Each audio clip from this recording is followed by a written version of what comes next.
त्यावर त्यांच्या खात्यात 2 महिन्यांची रक्कम जमा झाली आहे. जवळपास 2,52,00,000पेक्षा अधिक महिलांना आम्ही दर महिन्याला हा लाभ त्या ठिकाणी पोहोचवत आहोत. मुख्यमंत्री माझी लाडकी बहीण या योजनेसाठी जवळपास 36,000 कोटींची तरतूद ही त्यांनी यंदाच्या वर्षासाठी केलेली आहे. त्याचबरोबर फेब्रुवारी आणि मार्च महिन्याचा एकत्रित असा लाभ याचं वितरण सुद्धा आम्ही 2 दिवसापूर्वीच सुरू केलेलं आहे आणि लाडक्या बहिणींच्या खात्यामध्ये फेब्रुवारी महिन्याचे 1,500 हे त्या ठिकाणी 2 दिवसातच पोहोचलेले आहेत आणि मार्च महिन्याचे 1,500 सुद्धा महिला आणि बालविकास विभागाकडून. लाडक्या बहिणींसाठी मोठी ब्रेकिंग न्यूज. लाडक्या बहिणींनो, तुमचा मार्चचा सन्मान निधी उद्या जमा होणार आहे आणि एप्रिलचाही लवकरच जमा होईल. लाडक्या बहिणींसाठी मोठी आनंदाची आणि महत्त्वाची बातमी आहे. अखेर लाडक्या बहिणीची प्रतीक्षा संपलेली आहे. आपण ज्या मार्च आणि एप्रिलच्या हप्त्याची वाट पाहत होतो तो हप्ता लवकरच आपल्या खात्यावर जमा होणार आहे. हो लाडक्या बहिणींनो, लवकरच म्हणजेच उद्या किंवा परवापासून वितरणास सुरुवात होईल. DBTद्वारे ही रक्कम तुमच्या खात्यावर लवकरच वर्ग केली जाईल.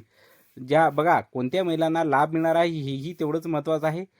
ज्या लाडक्या बहिणीचे अर्ज मंजूर झालेले आहेत किंवा कुठली त्रुटी नाही अशा सर्वच लाडक्या बहिणीच्या खात्यावर हप्ता जमा होणार आहे. ज्या लाडक्या बहिणीचे आधार लिंक झालेले आहे, कुठलीही त्रुटी न आढळता त्यांच्याही खात्यावर ही रक्कम जमा होणार आहे आणि ज्या लाडक्या बहिणीची KYC प्रक्रिया पूर्ण आहे त्यांच्या खात्यावर सुद्धा हा हप्ता जमा होणार आहे. आणि ज्या लाडक्या बहिणीचे बँक खाते ॲक्टिव्ह आहे अशा सर्वच लाडक्या बहिणीच्या खात्यावर ही हप्ता जमा होणार आहे. अतिशय आनंदाची बातमी. बघा काय काळजी घ्यायची आहे लाडक्या बहिणींनो. मोबाईल अलर्ट उद्या दिवसभरात तुम्हाला कधीही मेसेज येऊ शकतो, तेव्हा आपण आपला मोबाईल चेक करावा. हप्ता जमा झाल्याचा घाई करू नका लाडक्या बहिणींनो. हप्ता टप्प्याटप्प्याने जमा होत असल्या कारणाने 1-2 दिवस उशीर लागू शकतो, तेव्हा आपण घाई न करता दुपारपर्यंत किंवा परवा तुमच्या खात्यावर रक्कम जमा होईल. आणि बँक बॅलन्स आपण तपासायचा आहे बँकेमध्ये जाऊन आपला, आणि त्यानंतर आपल्याला समजणार आहे आपला हप्ता जमा झालेला आहे की नाही ते. बघा हप्ता जमा न झाल्यास लाडक्या बहिणीने काय करायचं आहे.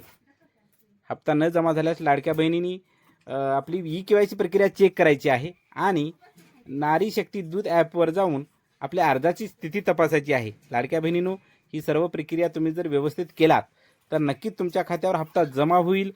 ही महत्त्वाची अपडेट लाडक्या बहिणींसाठी आहे. तेव्हा लाडक्या बहिणींनो, तुम्ही जर आमच्या चॅनलवर नवीन असाल तर व्हिडिओला लाईक, शेअर आणि सर्वात महत्त्वाचं म्हणजे सबस्क्राईब करायला विसरू नका अशाच माहितीसाठी. धन्यवाद. भेटूया पुढच्या व्हिडिओमध्ये.